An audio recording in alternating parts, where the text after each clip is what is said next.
Kemarin itu ada pernyataan mantan anggota DPR dari PDI Perjuangan yang katanya Pak Hasto itu dilindungi. Itu pintu masuk loh. Untuk melihat obstruction of justice-nya itu loh. Bismillah, assalamualaikum guys. Kembali lagi di channel Jurnal Terupdate. Jadi perdebatan soal kasus Hasto masih terus bergulir guys. Kalau benar kata Effendi Simbolon bahwa Pak Jokowi pernah melindungi Pak Hasto, menurut Adian bisa kena obstruction of justice juga Pak Jokowi. Jadi tak perlu berlama-lama, langsung saja kita simak bersama-sama video ini guys. Bismillah. KPK masuk nggak ada kerjaan lain, hah? Yang dituding, yang diubrak-ubrak hanya Pak Hasto gue. Orang kalau nggak salah, mbok yo jadi pura-pura kon salah. Ini kayak Pak Hasto ini, aku tuh sampai mikir, lah ngopo toh kayak orang tersangka aja nggak banyak loh, yang digolei dia aja. Masa sih yang lain nggak dibegitukan, hanya kita aja digebak-gebuk dengan cara sepertinya ini adalah sebuah yang sah. Oke, itu tadi pernyataan Ketua Umum PDI Perjuangan Ibu Megawati Soekarno Putri pada saat berpidato di hari ulang tahun PDI Perjuangan yang ke-52. Bang Adian, apa maksud Ibu Megawati menyampaikan ini? Karena sinyal di luar yang kita tangkap adalah seperti memberikan tekanan psikologis kepada KPK begitu. Ada pasal 1 obstruction of justice, ada yang bisa kita perdebatkan terkait dengan pasal 11 tadi ayat 1. Ini tadi dulu, sebentar. Nah, rangkaian-rangkaian itu kemudian membangun sebuah analisa yang sepertinya kok kita ini dipaksain gitu loh. Perdebatan hukumnya kok kayaknya dipaksa banget. Oke. Lalu terakhir Ibu Mega katakan ada yang mengincar kursi ketua umum. Oke. Kita berpikir begini. Kalau kemudian ada yang mengaut-aut kongres kita, lalu merebut kursi ketua umum ataupun sekjen, bagaimana sih kekuatannya dapatkan? Dia dapatkan 110 kursi DPR RI, dia dapatkan per hari ini 260 kepala daerah, lalu dia dapatkan lebih dari 3.000 DPRD provinsi dan kabupaten. Full power. Baik. Full power. Kenapa itu mau direbut? Karena kalau bisa direbut, semua itu dia dapatkan. Pernah nggak terjadi begitu? Pernah terjadi. Dalam satu malam, dalam satu peristiwa pendek, terjadi peralihan 3 bulan sebelum seharusnya peralihan itu terjadi. Toh, apa yang didapatkan? Seluruh anggota DPR itu didapatkan. Semua kursinya, semua kabinetnya, semuanya didapatkan. Ini politik, Mbak. Kalau kemudian ada hukum yang ditabrak, pasal tidak ditetapkan segala macam, boleh nggak kita melakukan analisa politiknya? Apalagi mendekati momentum politik besar buat internal partai kita, di mana kita punya kekuatan politik sangat besar. Boleh nggak kita mengkaji itu secara politik? Boleh dong. Kenapa? Nggak dapat jawaban pasti tentang obstruction of justice. Di sisi lain misalnya, ini dan atau kita perdebatkan. Ada KPK 90 orang lakukan pungli. Menurut pasal KUHP 368 kalau tidak salah, ancaman hukuman 9 tahun. Cukup disuruh berbaris oleh KPK minta maaf. Kenapa ini boleh minta maaf? Ini dikejar semuanya. Jadi tadi pernyataannya Bu Mega itu memberikan tekanan psikologis nggak kepada KPK? Lalu penjelasan KPK bahwa kemudian itu sanksi berat versi Dewas KPK berdasarkan surat Dewas KPK. Katanya seperti itu. Bagaimana ceritanya surat Dewas KPK mengalahkan undang-undang? Rangkaian peristiwa, kok aneh? Ketua Umum sampaikan warning pada kita kadernya.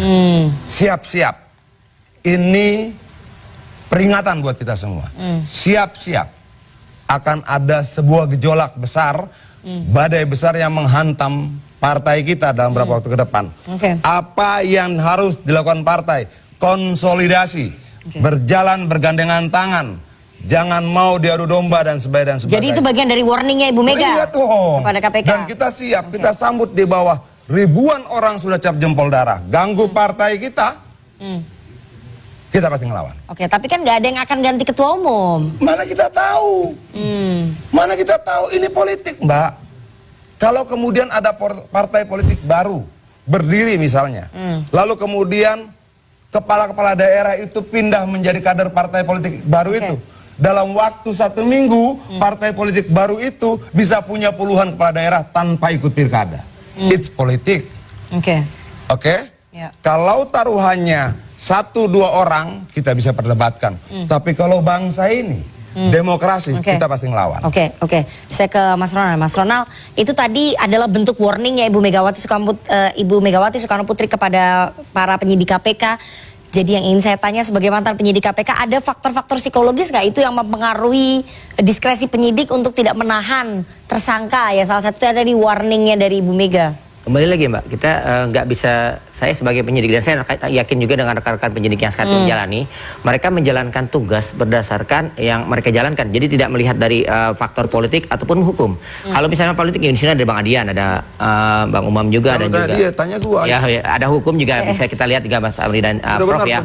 Namun kembali lagi Mbak, saya mendukung ini kan adalah perkara yang sudah lama ya Mbak ya, dari 2020 sampai sekarang. Ya mungkin ini adalah salah satu perkara pertama yang diangkat. Jadi bukan masalah pilih. Menurut saya PR KPK depan Mbak. Apakah ini akan melanjutkan? KPK ingin menyelesaikan kasus-kasus besar. Ya, gitu. Bukan hanya ini Mbak. Ada sekitar, terakhir saya keluar KPK ada sekitar 7 DPO. Dan sekarang ini kan baru selesai sekitar 3 atau 4 ya. Kenapa Hasto yang perkara Hasto ini, perkembangan perkara dari Harun Masiku ini sedang diselesaikan oleh KPK? Ya menurut saya sih biarkan saja dulu. Karena menurut saya masih banyak PR-PR yang lain. Bukan saya menegaskan bahwa ini adalah politik atau tidak. Jadi menurut saya apakah KPK yang menjalankan tugasnya dengan baik atau benar, ini adalah PR ke depan yang harus dijawab oleh Ketua KPK sendiri itu. Oke, tapi saya ingin tanya, sebagai mantan penyidik KPK, apakah Anda mengakui bahwa intervensi politik terkadang mempengaruhi diskresi para penyidik? Untuk pimpinan sebelumnya, saya merasa seperti itu Mbak. Untuk saat ini mungkin berani ya antara... Anda yakin pimpinan sekarang berbeda dengan pimpinan yang sebelumnya? Dipilihnya sama loh sama DPR, Komisi 3 juga. Ya, banyak dikritik juga oleh masyarakat sipil. Saya cukup kenal ya dengan pimpinan KPK saya, khususnya Pak Setio. Pak Setio pada saat saya menjabat sebagai penyidik adalah direktur saya langsung, direktur penyidikan. Dan pada saat saya menjalankan tugas atau melakukan penggeledahan, penahanan, bahkan melakukan pemanggilan tersangka atau saksi, beliau tidak pernah mengintervensi atau menghalang-halangi atau menunda-nunda.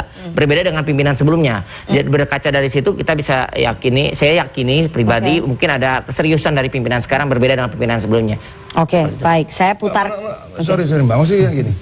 Memang kalau kemudian kita tidak mau masuk pada analisa politik, harus ada penjelasan tentang pasal-pasal itu secara jelas dan berlaku umum.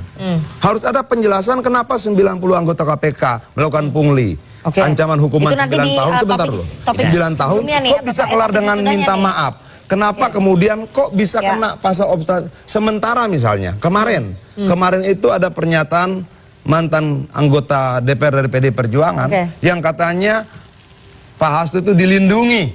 Loh, itu pintu masuk loh. Untuk melihat obstruction of justice-nya itu loh. Kenapa enggak gitu loh?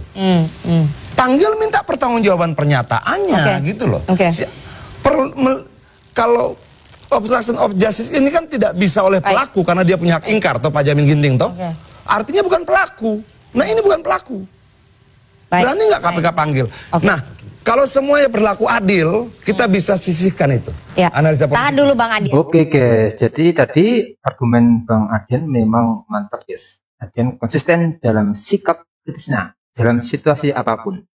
Jadi menurut Adian KPK mungkin harusnya segera bertindak kalau memang benar kata Effendi Simbolon, jika Pak Jokowi pernah melindungi Pak Hasto dari kasusnya.